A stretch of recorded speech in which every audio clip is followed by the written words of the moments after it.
Hello, everybody. Today's guest lives across the pond. She's a reseller that became disillusioned with eBay, so actually quit. She found another way to make sales, and we're going to hear about that and how she does it very shortly.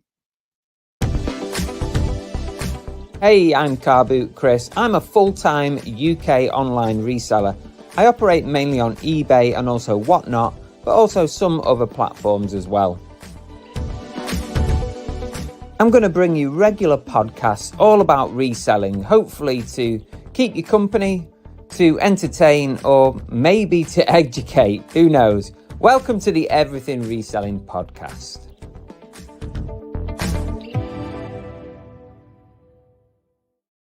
Hello, everybody. Welcome back to another episode. Yeah, it's a quick turnaround from the last episode.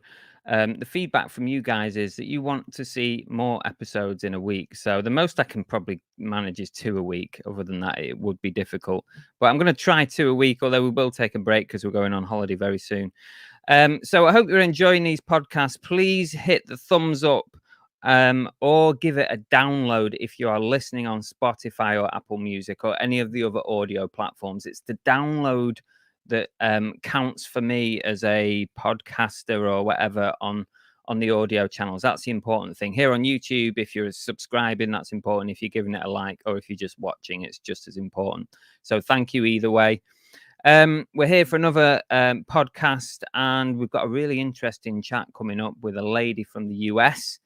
And before we do that, though, the company Celerator is now sponsoring the podcast, and it's amazing that they've come forward and said that they want to do this, because I use Celerator anyway. Really, really useful cross-listing tool and a bulk editing tool. So it's a bit like other cross-listers, but maybe a little bit easier to use, a little bit more user-friendly. If you're anything like me as a reseller, you're probably always looking at ways to make more money, to cross-list to different platforms, and to basically sell your stuff a little bit smarter. That's where Celerator comes in. It's a built-in browser plugin that helps you to cross-list to different platforms, both in the UK and the US. I've tried a few different products like this, you know that, and this one actually is a bit of a game changer. It's an all-in-one sort of tool. You can also use their growth bots for Depop and Vinted in the UK and Poshmark as well in the US.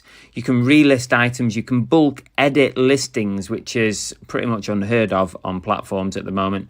You can also send out offers and a lot more. If you do want to sign up, there's a link in the YouTube description and a link in the podcast description. It's an affiliate link, so I do earn a little bit off it, but you get a discount off your first month and you get access to an amazing tool.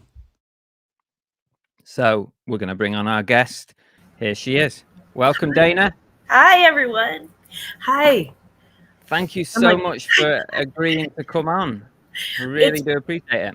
It is certainly my pleasure. Thank you so much for having me today. I appreciate you. No problem. Do you want to go on? No, I'm just being awkward. That's what I do. It's fun. It's my thing. You want to introduce yourself when you get a second, and tell us, like, what you do and what you sell and stuff. Yeah. Okay. So my name's Dayna. My grandchildren started calling me Glamma, and so I am Glamma now. And my channel on YouTube is Glamma's Closet, but I resell online. I do some auctions, but I also my primary platform right now is Poshmark, and I'm thinking about Depop. And then I send things to the Real and to ThreadUp, and for resell as well, so that they can take the pictures and do all the work for me in some cases. So I'm just kind of all over the place, Part-time. So is that like kind of outsourcing some of your work to somebody else? Yes, and I love it. I don't know if they have. Do they have a Real in the UK? No. They should. You guys are like the home of Burberry and like Vivienne Westwood and all of that good stuff.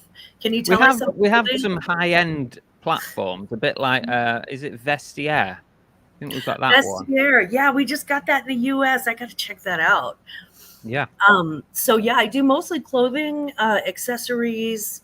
I do dabble in the hard goods arts, but mostly for that it would be like antique glass and things like that. So I don't really. I tend to stay away from electronics. I don't know if anybody else has this problem, guys, but when it comes to electronic things, it seems that they were born to be my natural enemy, and we agree to disagree. So I don't touch my tech, and the tech doesn't touch me.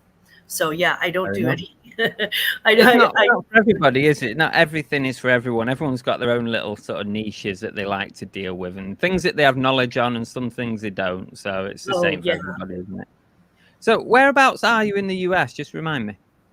I am in the right smack dab in the middle. So in the middle of the U.S. is the Mississippi River. It runs from all the way from Chicago up north, all the way down, and it almost kind of splits the U.S. in half. And I live in a city that's on that river in St. Louis, Missouri. So if you were to start on the East Coast and West Coast and just sort of meet in the middle, that's where I am. Oh, okay. Nice. So there's not really many beaches near you then? No, we have a lot of lakes, a lot of rivers. So if you like fishing, if you're very outdoorsy and you love camping and things like that, which I hate, but other people who live here do. My parents did. But yeah, it's beautiful. It's like, it's hilly and it's got lots of trees and just really beautiful vegetation. Fall's coming and that's going to be gorgeous. Nice. But yeah, we're called the flyover zone. Oh, okay. Like so what's it like sort of temperature wise at the minute? Just give us an idea of that.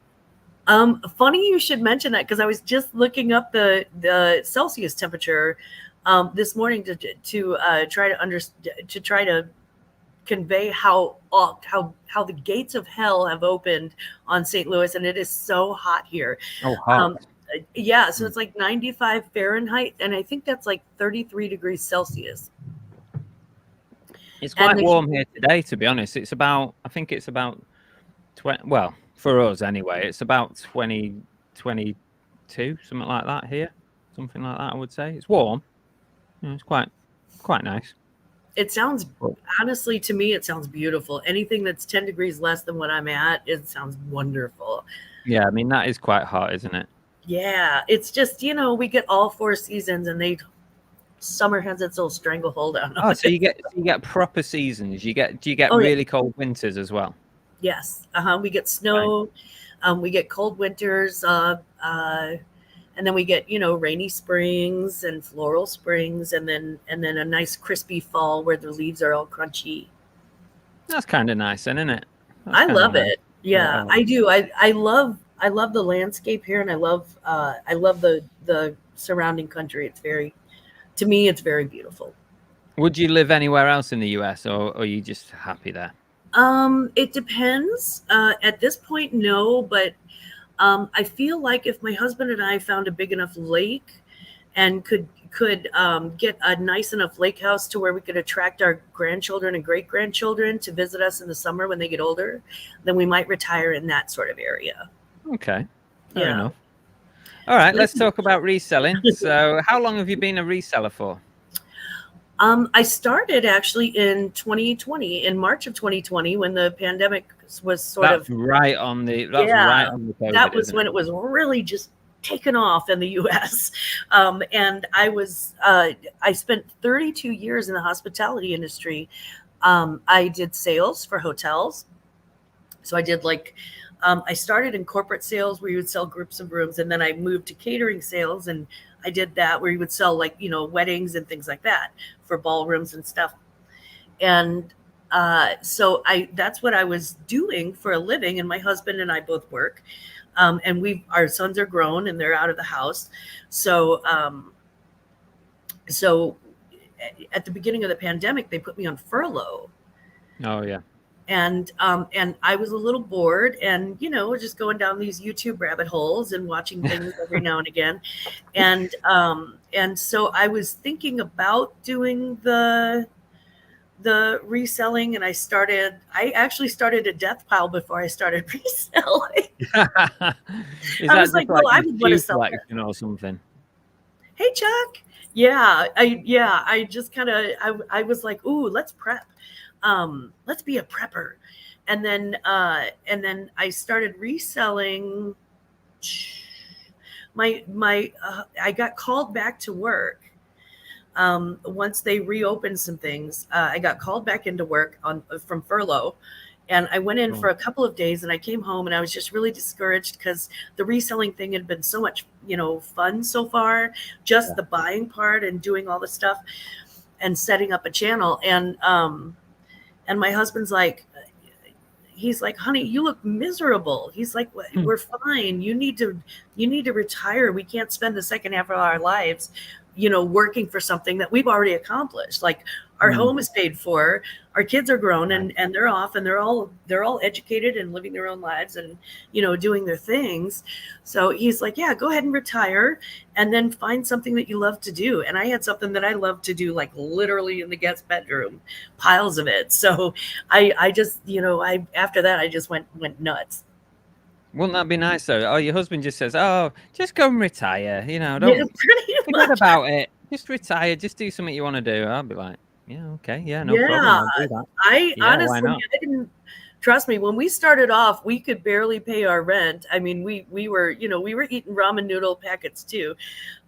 We both came from a very, sort of white trash, they call it in the U.S. We both came from a very poor background, and so I never thought that I would have that. Ever thought that I would have that opportunity. And my husband knew that that was the greatest gift that he could ever give me, and that's why he's Grandpa. That's why he's the main man. The thing is, things happen for a reason, don't they? And COVID came along. You had an opportunity to try something different, and then you realised that actually you didn't want to go back to what you were doing before. No, I thought, Weird. yeah, I really thought that I would retire in my, probably in my late 60s from the hotel business. And I was already starting to get, it's easy to burn out on customer service. Yeah. And when you do it for 32 years straight, you deal with everything. So yeah, it was just crazy how everything went sideways. And Yeah, it is did you weird. A lot notice of weird things happen. Yeah. Did you notice that like a lot of people made like really big life changes during that time? I think everybody Loads was of people did. reviewing Yeah, everything. totally. Yeah, yeah. Yeah. Do you think if COVID and that hadn't have come along, that you'd still be there now, just doing the hotel customer service stuff? Absolutely. Yeah. I'd Yeah, still be you'd still be planning doing it. weddings and, setting up ballrooms for fundraisers and, bringing in clients and all of that stuff. Yeah. It wasn't all bad. It was a fun job, Yeah. and I'm You kind did of, it for 32 years. It couldn't have been that bad. yeah. And you may have noticed I'm a little people-y, a little overly friendly. I was born with my tail wagging, so it was kind of perfect for me. Fair enough. But there comes a time when, I don't know. Yeah, I know what you mean. Yeah. I know. Whereabouts do you source your stuff for reselling from? Where's your main sort of sourcing spots? I am all over the place, I'll be honest. For example, I have a couple of local thrift stores that see me usually once a week, once every 2 weeks at the max. So they see me come in and they let me know about sales when I come in. And, as they know I'm a reseller. I don't make a secret of that because I just think that, don't be ashamed of it. It's great. So they'll let me know if they have like new jewelry jars out that I can use for auctions and stuff like that. But I also, I have a very large family, like a really big family. And we have, friends and friends of the family and kids that my kids grew up with and stuff like that. Everybody knows that I'm a reseller. I get a lot of free stuff. I sell clothing and shoes, so I get a lot of that. So free inventory, you can't beat that. Yeah. And then sometimes too, you'll see me do unboxings on my channel. Okay. And I'll order like mystery boxes. I cannot resist a gamble. I love it. I I'm quite like, like doing it as well. I mean, most of the time it doesn't turn out great, but sometimes it does. every once in a while. Yeah, I ordered a Goodwill shoebox that had a Oh, I've pair of, seen these. Are these Goodwill mystery boxes? yes, and Yeah, I've seen people opening these. I had a Goodwill mystery box that I opened on somebody else's channel. Darn the luck, because I had a pair of Louis Vuitton slide shoes in there, and those are like $500 shoes, and I paid Real? $35 for 6 pairs of shoes for this mystery Ooh. box, and that includes shipping. Was So it? Were they real though? Were they definitely genuine? they were definitely the real deal. Yeah, you can tell.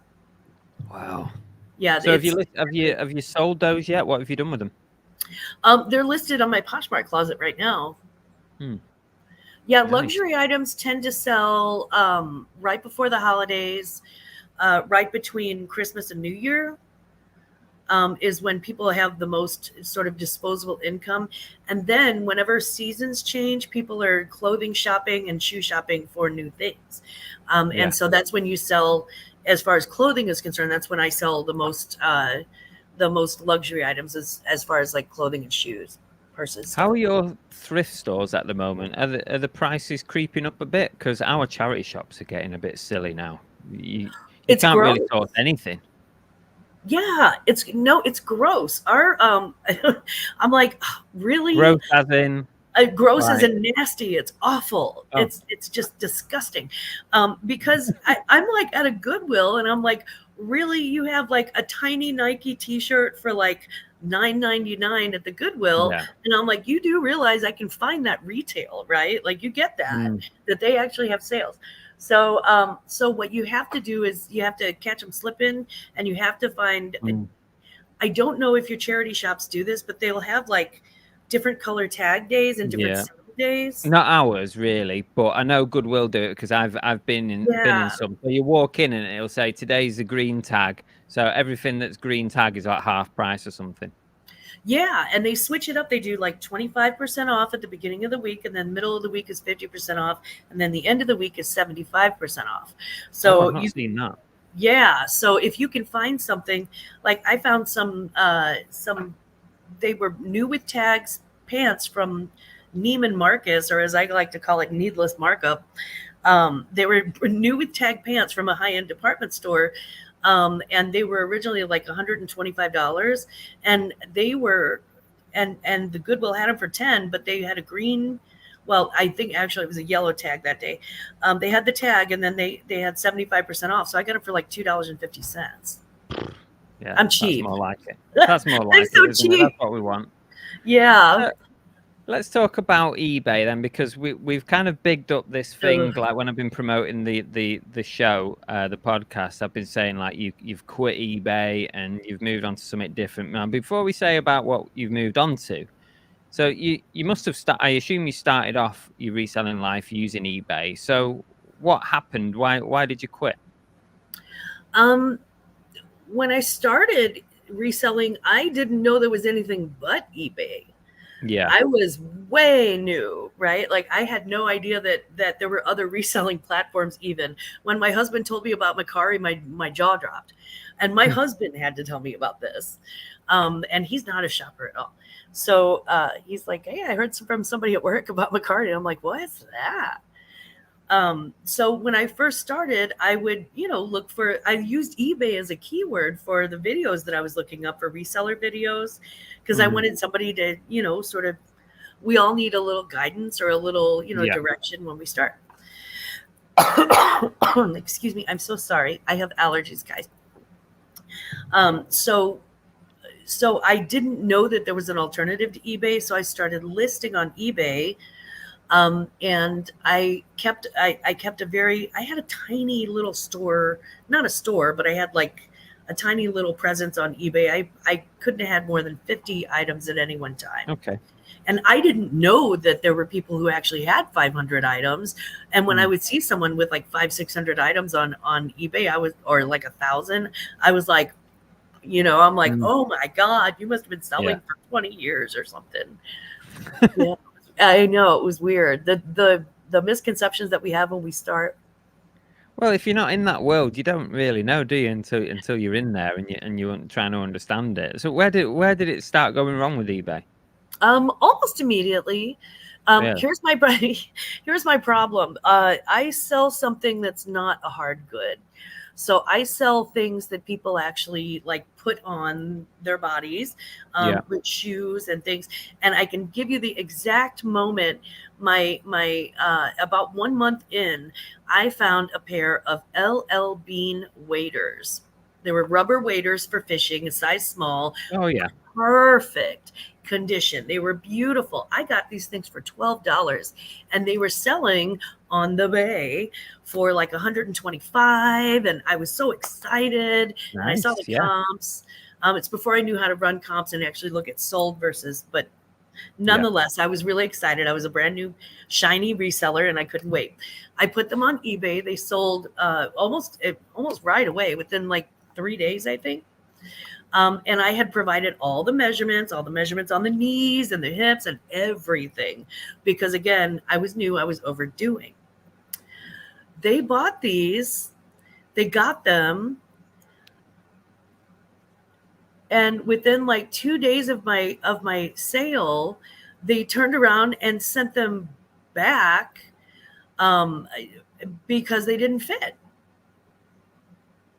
They said, item does not, I'm sorry, I got this item, but it does not fit. Okay. And eBay let them get away with it. And I was so mad. Oh, I was hot. I was cussing. I mean, I was so mad. And I'm like, I can't understand why would they let them do this?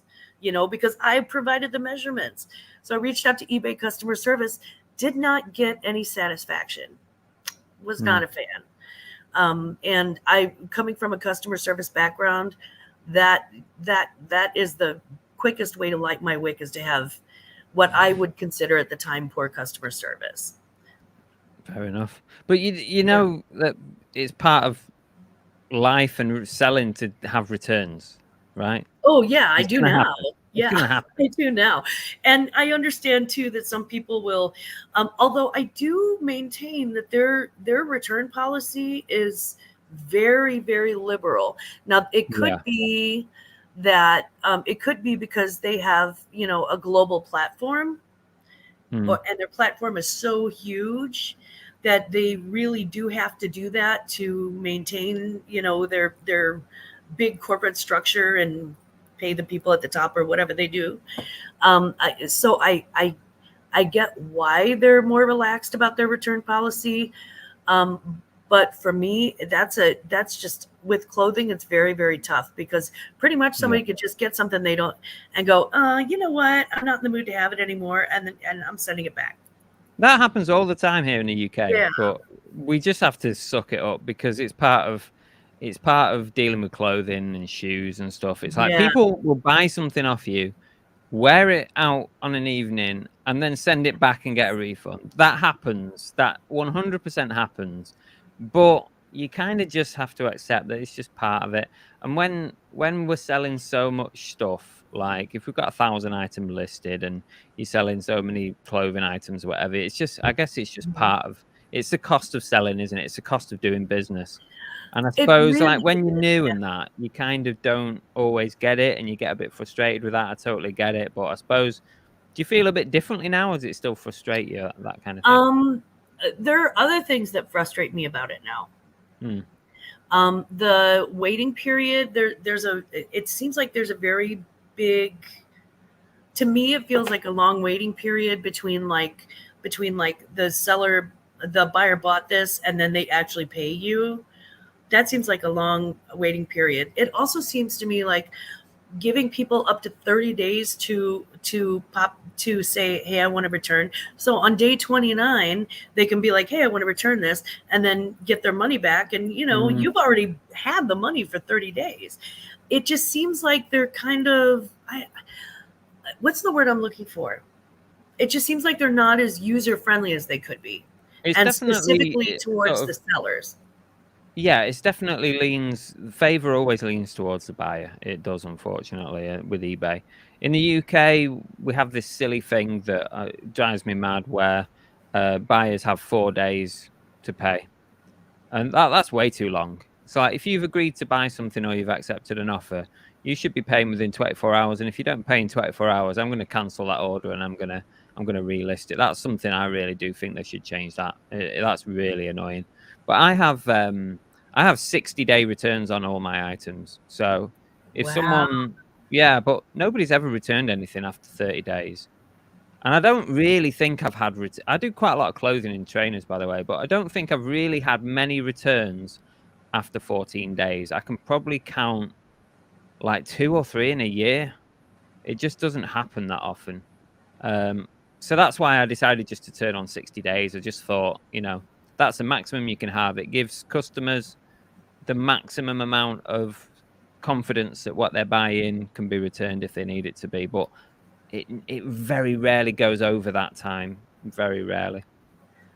Well, and this is the thing too, because if you're primarily selling hard goods, eBay's got to be the way to go. It's got to. I mean, that's honestly, it's the largest platform on earth at this point for reselling anyway. Oh, it is. Yeah. But especially if you're selling, a mix of, a mix of hard goods and soft goods, or primarily hard goods with some soft goods thrown in. I think eBay is the way to go. And it's just, and they ask for all this extra information that I don't feel is necessary. They're like, what's the country of origin? I'm like, it's getting worse. Oh, you've not seen the latest update, Dayna. I'm like, it's Old Navy. Do I have to look that crap up? I don't know where Old Navy's headquartered at. I mean, I have to look this stuff up and stuff. I have to do homework. Yeah. Item specifics are a bit of a. We've come to get used to putting the item specifics in, and leaving the ones out that you don't know. But this new thing about Europe is mental. You literally have to. In December, they're bringing in this thing, and it will count to anybody selling to Europe. So it could be from the US or Australia, whatever. Mm-hmm. It's called GPSR, I think it is, or GSPR. I think it's GPSR. It's about product safety regulations into Europe. So you've got to fill in a ridiculous amount of information about every item that you're selling. So things like the manufacturer's headquarters address, their contact numbers. If you've got to upload instruction manuals for the items that you're selling in different languages to cover different countries in Europe. It is ridiculous. And if they don't sort this out, none of us are going to sell to Europe. It's going to be crazy. So I don't know. I don't know what's coming, but it looks bad, to be honest with you, as far as European sales go. Luckily, UK are not in Europe. Yeah. So it doesn't apply like to us selling within the UK. But I would imagine that if you live in France and you sell something to someone else in France, that product regulation thing is going to apply to you. It's not just international; it's within Europe itself. So you could sell it to the guy like 2 towns over and ship it to him, and you would have to do all that work. I just can't understand how. It's just crazy, isn't it? I thought having I don't know if you know much about European Union and stuff like that, but when we was in Europe, it was sold to us as being, oh, you're in one market. So if you're one market, then you should be able to trade freely between you without borders, without blockages. It should be very easy to trade. It's not. It's getting worse. It's going to be crazy. We had that with NAFTA, like the North American Free Trade Agreement with Mexico and Canada. Yeah, it makes sense that you should be able to. Hey, 2-0 guys. It makes sense that you should be able to,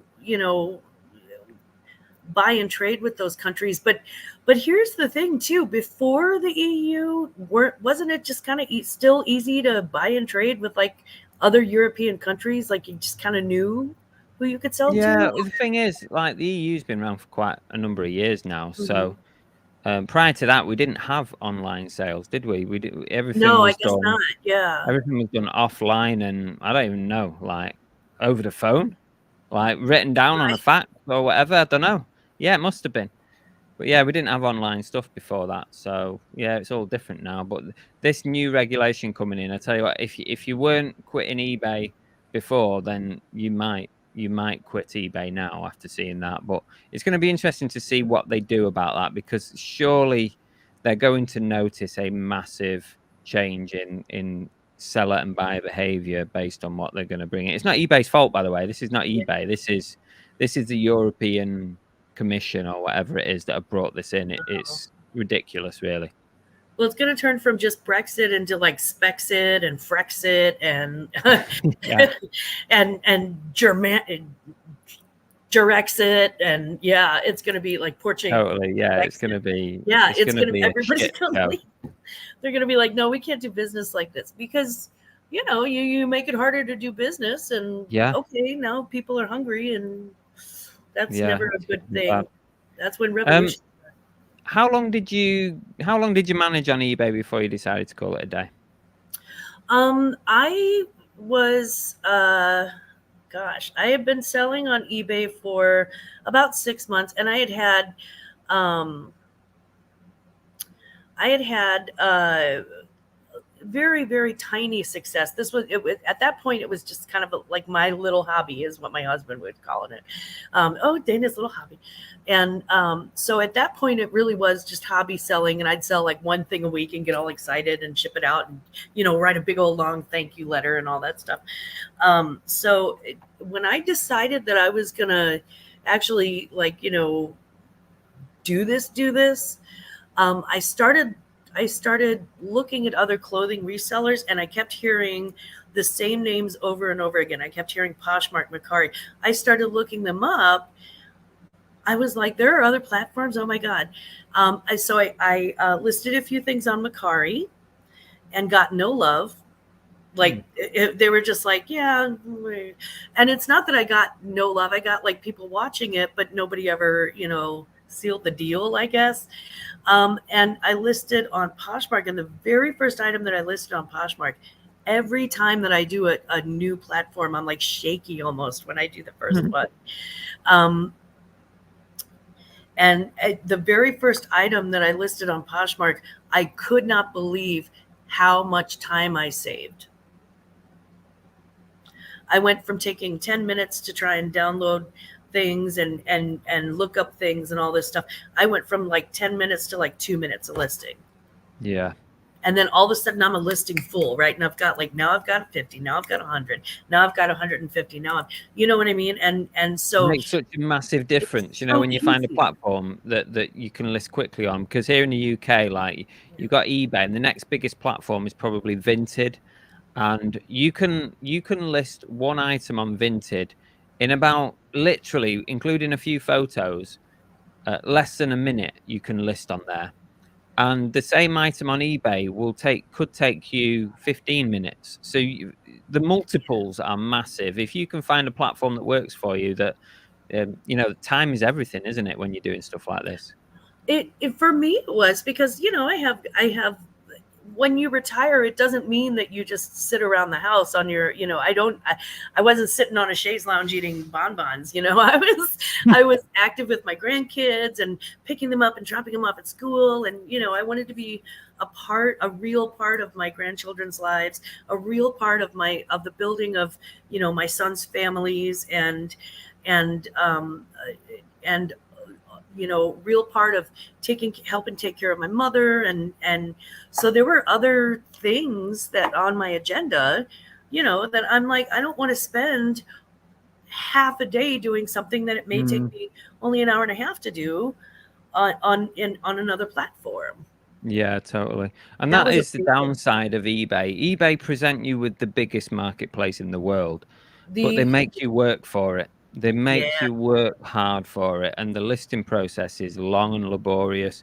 Like today, in between doing other jobs, I've only listed 10 items on eBay today. If I'd have listed those same 10 items on Vinted, it probably would have taken me about 20, 25 minutes, literally. I'm not even exaggerating. That's the difference. But the marketplace is smaller. Yes. The reach is much less, and the chances of me selling those items is less.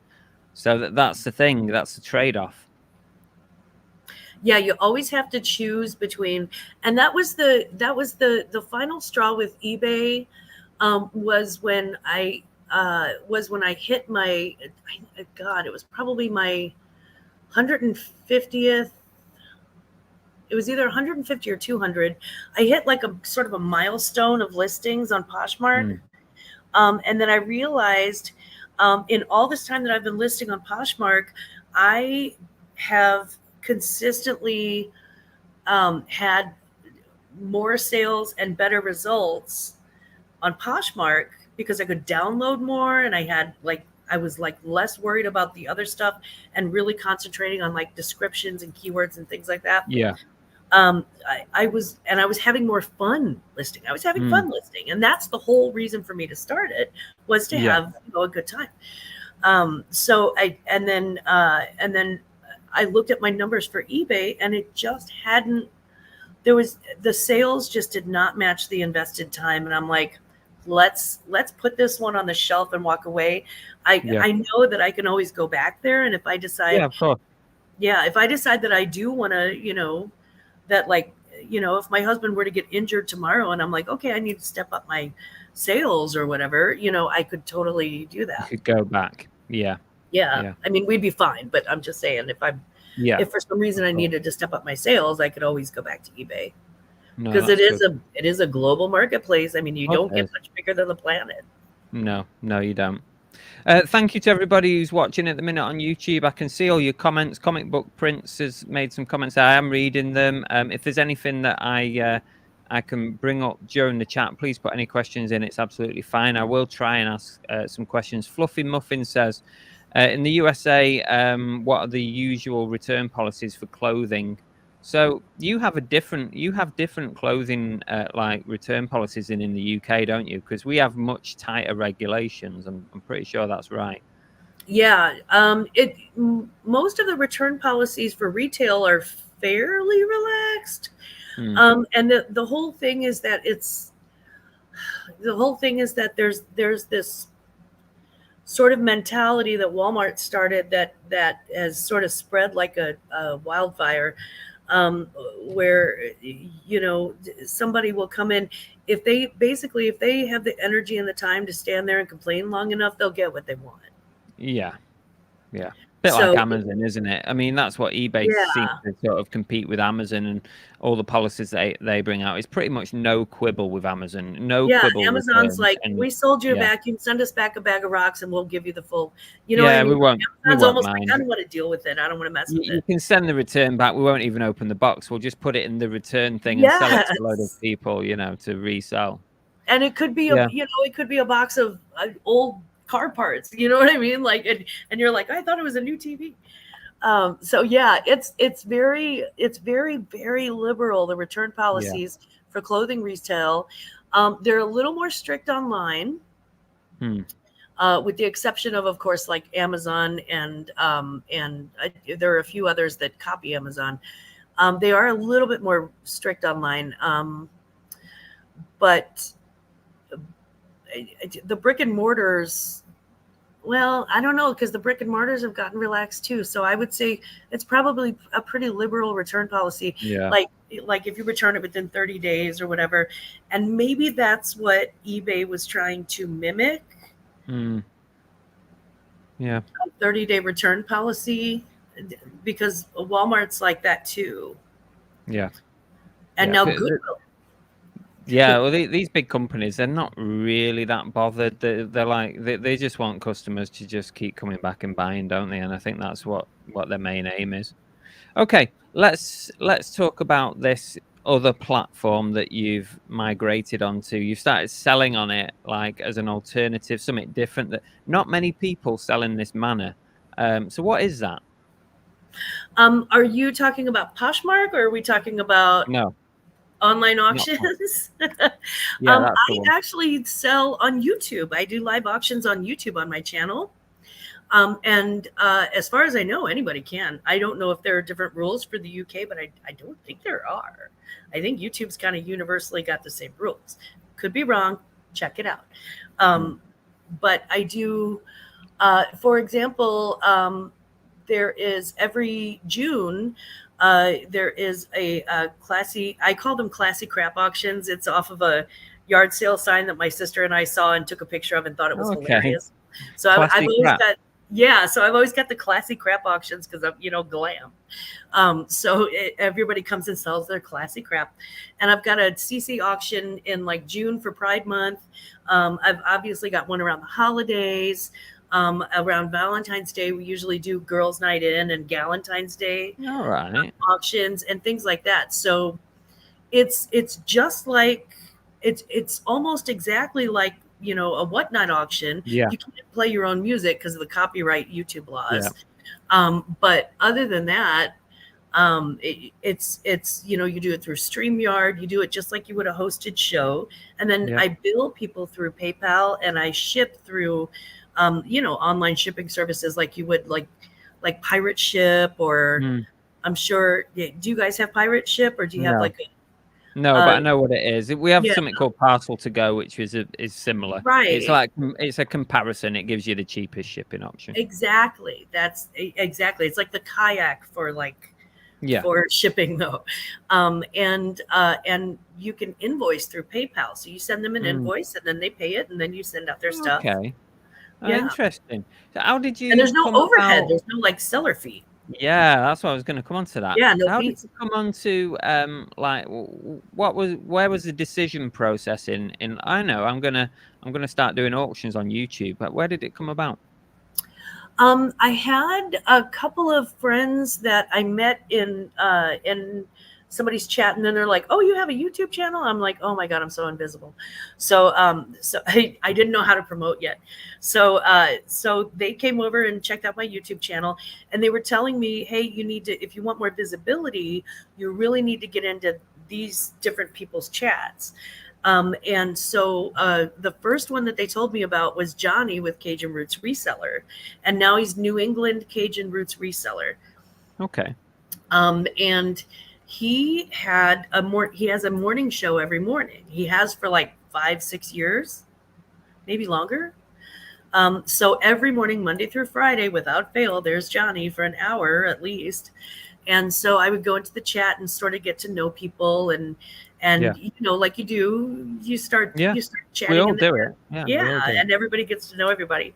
And then Johnny said, "Hey, Dayna," he's like, he said, "By the way, if anybody wants to sign up for my auction," and I said, "What do you mean auction? Where are you having the auction at?" I said, "I can't travel." And he's like, "No, it's an online auction." And I'm like, "Oh, is there like a platform?" He's like, "Yeah, this is the platform." So he's like, "Dayna, here's a link. Hit me up after the show and we'll talk about it." So I hit the link and I went to, in the back room, in the green room, I guess. I went to the back room with Johnny. We were talking and he explained to me, he's like, "Yeah, you can do auctions on YouTube. Right. You just have to make sure and have their policies listed in your description." And then he said, "Let me walk you through the first one, but I want you to be my guest next week on my auction. I'll walk you through it." And he sent me like a sort of a to-do list, I guess. Yeah. And said, "Send me the list of your stuff." And I didn't realize it at the time, but it was so that he could copy and paste my descriptions and my numbers into the chat for me. And it's called being the mod. Yeah. So he would be my mod. And after the first auction, I was hooked. I was like, "You mean to tell me I can just do what I did before?" Because in my previous life, I did sales. Yeah. I'm like, so I can just do what I did before, and I can just be like, okay, I have this pair of scissors. They're 8 inches long, and they'd be great for cutting things and and benefits and features, and it just sells. Mm. No, I mean, I did some. Yeah. I have done some on my channel. I've done a couple of auctions, but I find logistically, I find it's obviously a little bit more difficult logistically than, say, if you were to do a Whatnot show, because everything's done for you on Whatnot. It's like you've got your listings, you've got all your policies, your procedures. You can take payment. It will generate a label for you at the end with the person's name and what they bought. Bang it on a parcel and off it goes. So as far like selling on YouTube, a little bit more difficult because you've got to do everything yourself. Yes. So do you have like a set of like rules or procedures or policies? How does that all work? Do you have like a set of things that you always do, to make things clear to buyers? I do actually. I have. We start with things like I pin at the top of my chat. I'll pin my JotForm, so that they have to fill in the JotForm with their YouTube channel name, because or the name that we know them from in the chat. So before somebody bids on something or buys something, do they have to register with you first? Yes, that's what the JotForm is for. That's interesting. Yeah, look up Google JotForm. Let me write that down. Yeah, what is it? it's JotForm. JotForm, like Jot, J-O-T. Form. Okay. Yeah, it's all one word though. So you can essentially like make up any kind of form that someone can fill in on that. Exactly. You get to edit that. And then you let them know. Like what I would need to know from my buyers is their email address that I send a PayPal bill to, and then their real name, because you can't send an email to two old guys, although I'd love to. But you can't send an email to, you have to have their real name and then their address. So as long as you have their email address, their real name and address, that's pretty much what you need. Now, the thing is that during the chat, you begin to, as you go along, you begin to build a list of like repeat buyers, and the JotForm will keep a list for you, and you can. So they only need to do it once. Once they've registered once, that's it. Then they don't need to do it again, unless they've changed anything. Yeah, unless they've changed their address or something. So with JotForm, it keeps a list of that for you on file. So you can go back to the same buyers over and over again. And most of the time in Pirate Ship, if you type in, like if I were to type in TWO for two old guys, it would automatically pull up all their address information and their email for me in Pirate Ship as well. Yeah. They have the kind of that autofill. So that is, once you start having repeat buyers, you kind of get to know the community, who's buying what. Sometimes, I mean, you get surprised every time, you never know. But you get to know who's a little sensitive about this thing, or who's a little, who really loves this thing or whatever. But after the auction is when I didn't figure this out for the first couple of months that I did auctions, because once you're a guest on one auction, or at least around the US, once you're a guest on one person's auction, everybody wants you on their auction, and you're like, oh yay, I'm an auctioneer now. And what you don't realize is that it's a lot of work after the fact. Yeah. And it's easy to drop the ball if you don't have a system worked out. So you've got to have a system, haven't you? Exactly. So as I go along, I actually keep a Word doc open on my desktop with my list of things that have sold and what the final bids were. And I'll just type in like Fluffy Muffin, and I'll know that's their YouTube name, and that's all I need. And then their final bid, I'll put like Fluffy Muffin FB $20. Okay. Or 25p. Or 25 pounds. Sorry, not p. That's 25 cents. 25 so I'll do that. And so at the end of the auction, I've already got who bought what.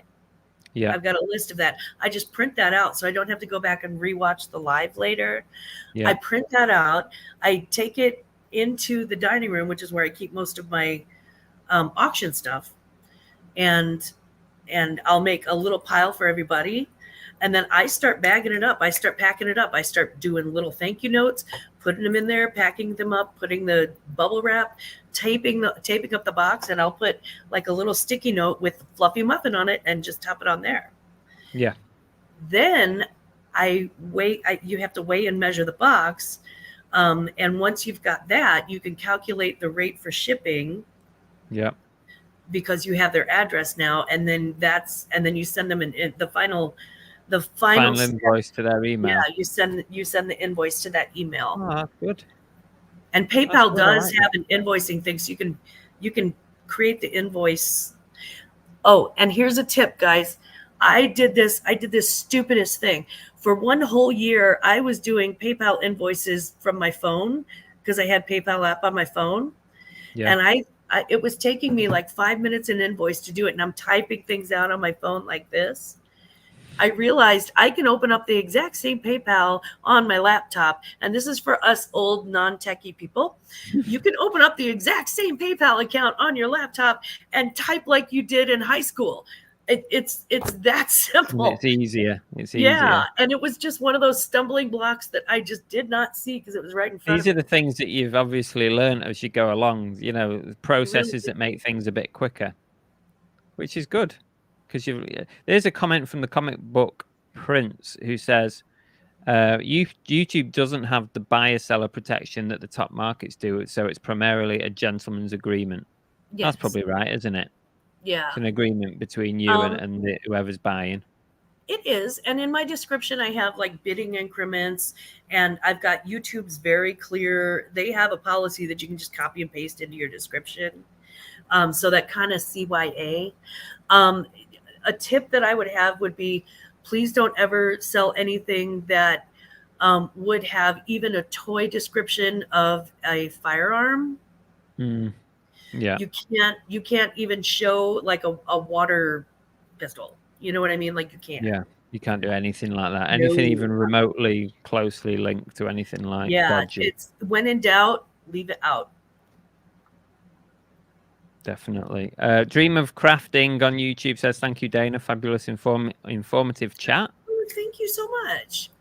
And Comic Book Prince says, I sell at an outdoor market called a swap meet. I've been to swap meets. I love it. What is a swap meet? A swap meet's a lot like a flea. It's just another version of a flea market, really. Yeah. It's like the car boot and car. You were talking with the guy 2 days ago. I forget the guy's name, but the car boot and the car and the Pizza, car boot sale and the car boot fair. Yeah, and they're kind of the same thing. It's just kind of two different. Totally, 100% the same thing. Yeah. Yeah. Thanks for that, Chris. Chris says they didn't do typing in high school. They did actually, Chris. When I was at school, they probably called it keyboarding. We had the old BBC computers that were like black and red. It was very weird. Right. So, do you do auctions, or is it mainly buy it now? You mean on YouTube? On YouTube? Oh, yeah. They're all. Well, I do. It depends on what I'm doing. It's kind of 50-50, really. So right. I will do a mixture of both because when round one, nobody really buys anything unless it's super hella cheap. So if you do like buy it now $3 for like, earrings or something like that, it's usually a really great way to get sort of a crowd warm up situation. But round one, you're probably not going to sell your best stuff. You don't want to bring your best stuff to round one. Usually round two, they're starting to get a little warmed up. Round two and round three are usually my most profitable rounds. And then by round four, they're starting to get a little bored. So unless you have another auction that closed and everybody's coming in, usually by round four, they're like, I'm kind of over you now. And you're like, okay, here's the cheap stuff again. So, so with the less expensive stuff, I usually do buy it now. With the more expensive stuff, I usually do a starting bid. That's the minimum that I will take, but I'm hoping to get more. So yeah. Okay. Bye, Mark. Thank you to old guys. Appreciate you being here. Thanks for joining us. So how do the sales go? So do you make a decent amount when you do one of these auctions on YouTube? It depends on your version of a decent amount. So I was very used to having average Poshmark sales 800 to 1,000 a month in profit. Yeah. So it wasn't a huge thing, right? It really is more of I've got a very relaxed attitude towards reselling. For someone who works so hard at it, I'm just like, profits, bottom line, whatever. I'm having fun. So when that sort of dropped a little bit and you could see the economy getting tighter and tighter, things get more expensive, and that's the way life goes. So when when sales started petering off a little bit, and especially in the summertime when you get that summer slowdown sort of thing, and people are on holiday vacations, it's a good way to offset some of that. Okay. So my answer would be, in the past 2 weeks, let's see, I had let's start with August 11th to August 22nd. So let's say for 11 days, that was 2, 3, 4. So I made about, I did 4 auctions. I made about $600. Okay. Yeah, so it's kind of just, like you say, it's an extra income, and it's an extra side hustle, isn't it? It bought me a Louis Vuitton purse. I went on the Real and bought. I don't buy luxury new ever. I buy it used, because why? How do you find, like, because it's on your YouTube channel? How do you find, like, attracting new buyers to your auctions? Because aren't you just selling to the same people every single time you do it? A lot of the same people.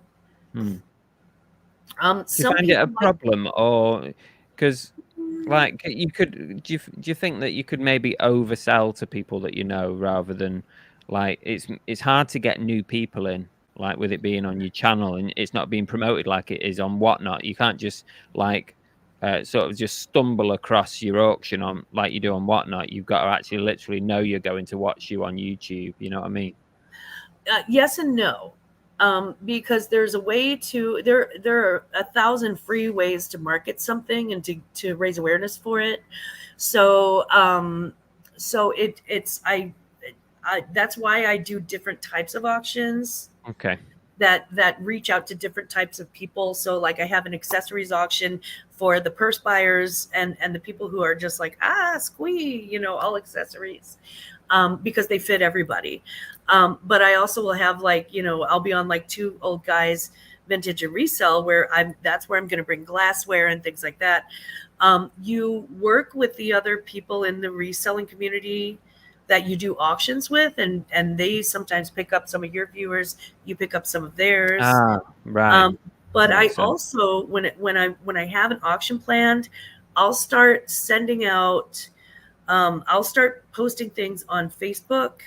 I'll start posting things on all of my social media accounts leading up to it. I will also go on different shows, people who are like, hey, you want to come on live? And I'm like, yeah, I got something to talk about. And I'm like, hey, guess what? I have this auction coming up, and it's about the blah, blah, blah, blah. So there are so many ways to advertise for free. You just have to push yourself out there. And luckily, like I said, I'm a tail wagger, so it doesn't, it doesn't bother me. You got to network, haven't you? You got to do the network and put the I legwork did it for so many years. It's honestly, it's second nature for me. And I find it interesting and fun. I love meeting new people. So that's awesome. Have you found any issues doing it? Have you found any, people like people taking the mick, not really bidding properly, or not paying, or what are the issues that have come up? The main issue is people ghosting. So and that is there are some people who will bid on something and they'll even bid it up. And then, when it comes time to pay the piper, they're nowhere to be found, and they won't respond to emails and blah, blah, blah. Now, sometimes it's something as simple as, you'd have to check the email address, make sure you have the right email, because maybe they did a typo. So it could be something that simple. And a lot of times you can see the people in a different place or a different chat or on Facebook, and you're like, hey, can I confirm your email address? Or you'll see them on Instagram and you're like, hey, you know what? I think I mistyped your email address. Can you give that to me again? So there are sort of little gentle nudges that you can do. There are people sometimes, like any live chat, there are people sometimes who will come in with they need so much. All they want is as much attention as they can scrape up for themselves. I know what you mean. You get some trolls come in and they just take over the chat. Yeah. And like the whole reason why I made the rule about no politics in my chats is because it will take over a chat like wildfire, and especially this year, and especially, give some people a public forum. Hi, Susie. Give some people a public forum. Hi, Chris. And they will go nuts, right? Politically, right, left, in the middle. I don't, and I made it very clear. Is your money green? That's what I care about. I don't care who you're voting for. Why would I care about that? So, and so I don't. You have to kind of keep an eye out for that. And I have very good friends in the reseller community, and that's where they've always kind of got your back, because they will kind of keep an eye out, and and they can. You've got mods and stuff to help run your shows. Yeah, and usually, again, because of my years in customer service, I can kind of see it coming. If there's a fight coming, I'm like, time out, that's it. I'm like, I'm not gonna. But there are also, the people who you regularly sell with, like somebody who you're a guest on once a month, or they regularly sell on your channel, or you switch back and forth or something. Everybody's got a blacklist. Everybody's got a wall of shame. Right. So the deal is this: when you have a seller on your channel, one of the first things I do is I send out, okay, if you've got somebody that you won't sell to, put that in the private chat, and I will make sure that they're not allowed to bid on your stuff. If I have to time, and if they I just ignore their bids. And if they make a fuss about it, I'll just hide them from the channel. Yeah. Yeah. So Fluffy Muffin says here, do you ever ban anyone? I assume you do put bans in. I mean, I've had to ban a couple of people, but they weren't for, there was only one that was auction related. Sometimes you have to, sometimes people are just rude, aren't they? And they're just sometimes somebody is such a consistent a-hole. Yeah. I'm like, you're so consistent. Copying and pasting the same sentence like over and over and over. It's like, right, you're banned. Or people who are bullies, if they come into your chat and they just want to cause drama or bully other people or something, I don't need that. You're not the boss of me. I'm the boss of me. Yeah. So, exactly. It's my channel, it's my rules. Yeah. And I don't do it. I don't do it lightly. I really sort of review it and make sure that, I'm not just being, reactive and pissy, but at the same time, some people it's your domain. If someone's coming into your domain, then they have to. Yeah, like nice just don't poop in my yard, right? Yeah, exactly. Yeah, that's it.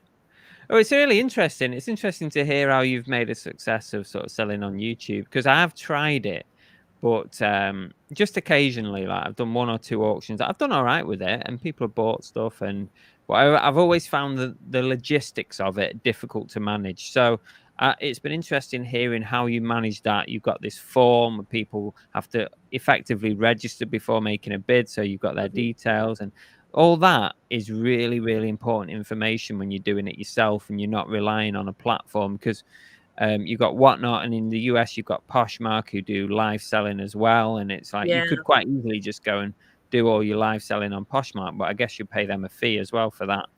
Well, that's the thing, because Poshmark's going to take 20% off the top, and then there's going to be like people may limit what they buy, because Poshmark will only do the flat rate shipping up to 5 pounds, and so they may limit buying more than one item, or you know what I mean. So I just it's not that I won't do a Posh Live. I love a Posh Live occasionally, but I prefer the auctions where maybe I'm a control freak.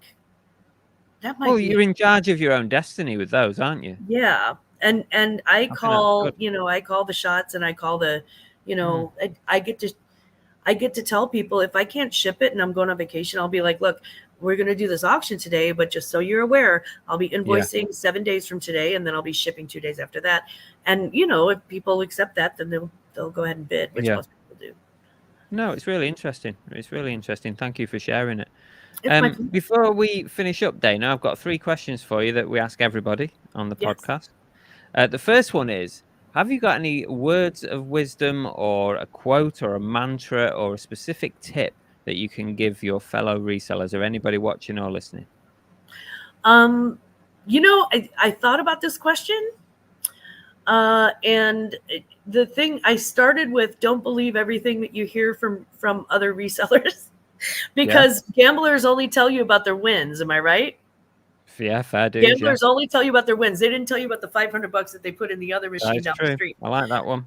So yeah, they only tell you about the wins. They don't tell you about the cost of shipping, the cost of tape, the cost of, packing materials, the time and energy it takes to have to haul all these boxes somewhere, or, what happens if this happens or whatever.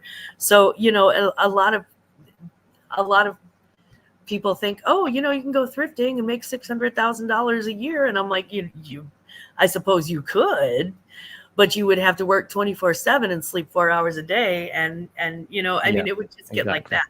So that was my original thought, but I also wanted to add,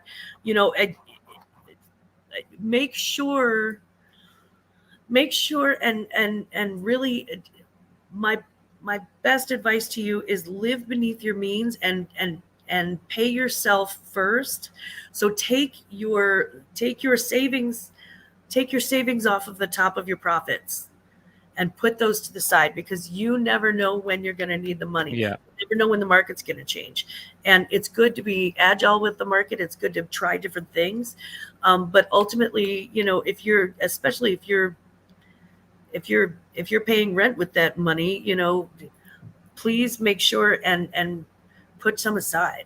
Yeah, definitely. Yeah, you've got to have a backup, haven't you? Yeah, I think so. That's just 100%. mine. Yeah. Second one. Can you give me a good sale that you've had or something that's really unusual? My favorite sale ever. Yeah. Go on. My favorite sale ever. I go to this yard sale, garage sale, and they had a new in the box Maury Povich game. And it was sealed. It still had the seal on it, the original thing. It was pristine condition. They had it for $2, and I talked him down to it's like a board game type thing. It's a board game, but it's Maury Povich, and it's called Who's the Father? Okay. I never opened that game. I thought it was hilarious. Who's the father? That they made it a board game now. Like, you are not the father, like Maury Povich. I don't know what that is. Oh God, it's this thing. It's like one of those talk shows where do you remember Jerry Springer when they would be all like, I know what you're talking about. The DNA I know what you're talking about. Yeah. So this is like, Mr. Connie Chung. So this is Maury Povich, and it's who's the father, and it's. I can't believe they made a game about that. Yes, and I just thought that was the funniest thing I had ever seen, and I got more fun comments on that listing, and maybe a couple months later, somebody finally bought it for like $25, which was a good ROI for me. I turned $1 into 25, but it was so entertaining while it lasted. That was my favorite. Yeah, it's totally unusual, weird item. Yeah, that's cool. That is nice. What about have you got like a goal or something that for the next year that you'd like to achieve, whether it be YouTube or Poshmark or reselling or whatever? Definitely.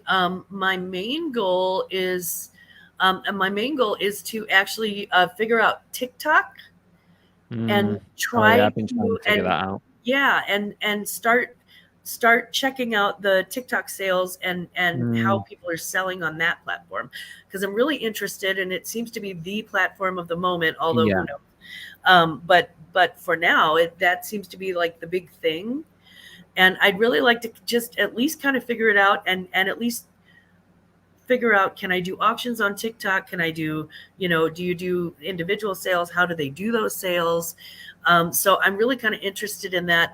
Plus, I think it's because it's a platform that my grandkids are into, or at least my two oldest ones are. The other one's an infant; she's not into anything yet. But my two oldest ones, which are, it's so funny. They're 8 and 12, and they're both into different things on TikTok. Now they've got like heavy restrictions. Trust me, yeah. But It's but tough. yeah, I found it quite difficult to get into TikTok. I don't know if it's an age thing or what, but I have got a TikTok shop and I've got a few things in it, and I have sold a few bits. But I believe if you can get it right on there, you can really sell. You can really sell a lot of stuff. And I think you could do live selling definitely, because if you've got things listed in your TikTok shop and then you went live to sell them, you could sell them and then direct people to your TikTok shop to make the purchase. So yeah, you definitely could do that. It just takes a bit to get your head around it all, and it's a yeah. little bit complicated. I found it a bit complicated on the back end, like the shop end, like behind the scenes I find it a little bit complicated, but Oh, if you yeah, find I it wish I could complicated, be I'm better probably. at it. But if you sit down one day and give yourself some time to sort of go through it, set up an account and all that, I'm sure it'll be absolutely fine. I'm sure you could do it. Maybe if I give I'll give my granddaughter $20 to sit down with me and just go through it. There you She's go. Yeah. because these honestly, there are 5-year-olds with better social media accounts than I have. I mean, it's just they know everything now. The thing is, firstly, you've got to learn how to like just have an account on there and post things and do videos and make content. Once you've learned how to make the content, then you can add a shop to your account and kind of go there and then go live, and that's kind of the order you should do it in. Really, you've got to figure out how to actually post on there like you do on Instagram first. But you can do it, I'm sure. It's got to be a realistic goal for you to try it out. It could be another platform for you Yeah, to sell on. just kind of want to get my feet wet and see what's up. See what happens. Yeah, I don't like to have all of my eggs in one basket Mm. and not because I'm afraid something might fail. I mean, if something fails, it's not the end of the world for me. But what if something gets boring? Wouldn't that be awful? Yeah, yeah, What if definitely. something becomes like so old hat and boring and you're like, God, I hate going to work this morning. And you're like, wait a minute, I work for me. Let me try something new. So yeah. Well, it's always worth trying something new, even if it doesn't work. It's not the Yeah. end of the world. At least you tried it. You come away and said, you know what, it's not for me. You went on eBay. You came away. It wasn't for you, but it doesn't mean that you can never go back. No, I can definitely go back. And you never know when what I'm selling is when I decide to, I may decide to make a left turn and have a midlife crisis and go, you know what, now I'm only selling, glass water glasses. And so let's, I mean, obviously eBay would be perfect for that. So yeah. Cool. You never know. Thank you so much, Dayna. I really appreciate you coming on and It's my agreeing to come on. pleasure. I know it's early over there. It's about 10, 11 a.m., something like that. Yeah, it's Um, 11:14. Thank you so much. Where can people find you? If they want to come and watch one of your auctions on YouTube, where can they find you? If you look up Glamma's Closet, and you can see the way that it's spelled out, there's no apostrophe and it's a Z, because I'm kooky. No, it's a Glamma's Closet on YouTube, and then if you hit the subscribe and hit the notifications bell, it will give you notifications when my videos pop up. So if you want to see what one of these online YouTube auctions looks like live, it'd be a great opportunity. We'd love to see you there. Let me put in this caveat. I will sell to the UK, Canada. I'll sell to, if you're in West Germany or whatever, I'll sell. Well, now it's all Germany, There's but no such you know thing as what I West mean. Germany, but yeah. Yeah. But I'll ship it to Japan, but typically I don't expect, my expectation is that if you came in, it would be, to entertain or learn or whatever.